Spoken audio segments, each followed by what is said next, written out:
तो हम कहते हैं धृतराष्ट्र अंधा था।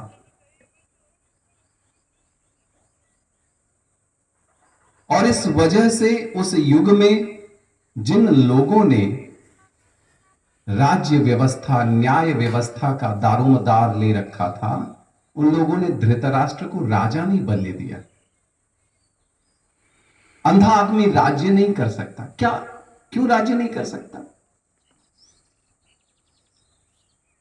अंधा ही तो है, बाकी सारी इंद्रियां, सारे अंग ठीक हैं। इतना बलशाली वह राजा है कि उसके सामने भीम की लौह प्रतिमा खड़ी है और वह उसको दोनों हाथों से दबाकर चूर चूर कर डालता है। उसके सामने मंत्रिमंडल है, सशक्त मंत्री हैं, योद्धा हैं, क्यों राज्य नहीं कर सकता? लोगों ने कहा कि वह व्यक्ति जो अपने पुत्र मोह के आगे नहीं देख सकता, जिसके लिए राज्य का पर्याय उसका पुत्र हो चुका है, वह राज्य नहीं कर सकता। क्योंकि एक राजा के लिए तो सारी प्रजा पुत्रवत है। वह न्याय नहीं कर सकता।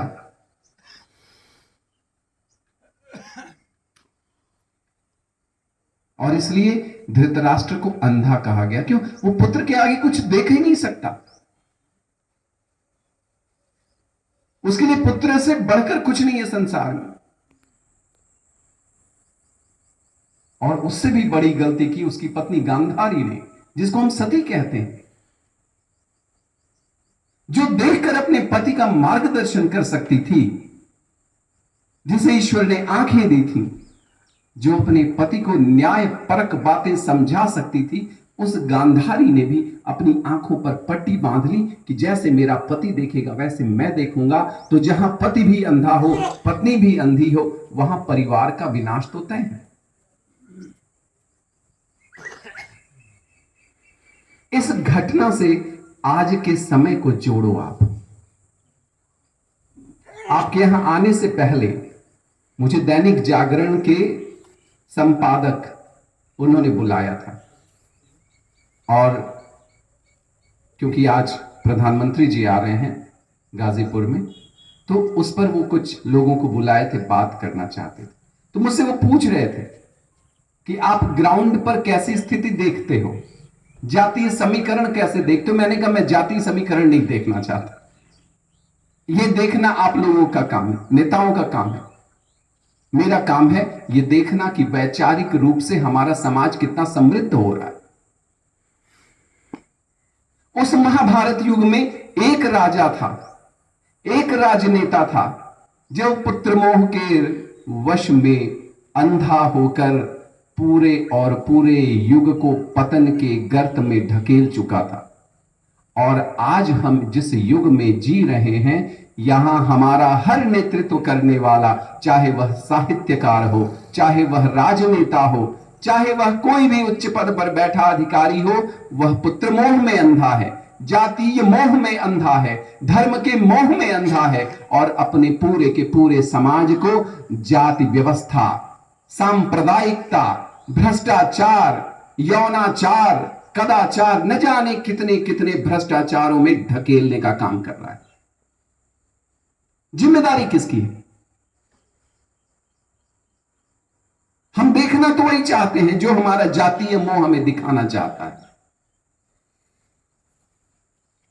हम सुनना भी वही चाहते हैं जो हमारा पारिवारिक स्वार्थगत मोह हमें दिखाना चाहता है। लेकिन क्या यह देखने से हमारा काम हो जाएगा? किसी को तो जिम्मेदारी लेनी पड़ेगी।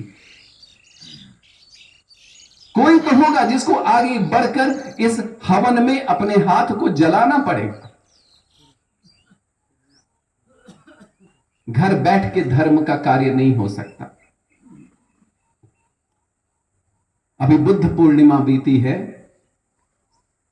बुद्ध को जब बोध मिल चुका था और बुद्ध हिमालय की तरफ जा रहे थे, तो उनके सामने ब्रह्मा प्रकट हुए। उन्होंने कहा कि आप कहां जा रहे हो महात्मन? उन्होंने कहा कि मुझे बोध मिल चुकी है, अब मेरे लिए यह संसार मिथ्या हो चुका है और इसलिए मैं जा रहा हूं। उन्होंने कहा कि आपको तो समाज की तरफ जाना चाहिए। उन्होंने कहा कि नहीं, जैसे मुझे बोधि मिला, जिन प्रयासों से मैंने बोधि पाया, वैसे ये समाज भी पा जाएगा। इस समाज को भी संघर्ष की आवश्यकता है। और बुद्ध का वह मंत्र आता है, अपदीपो भव।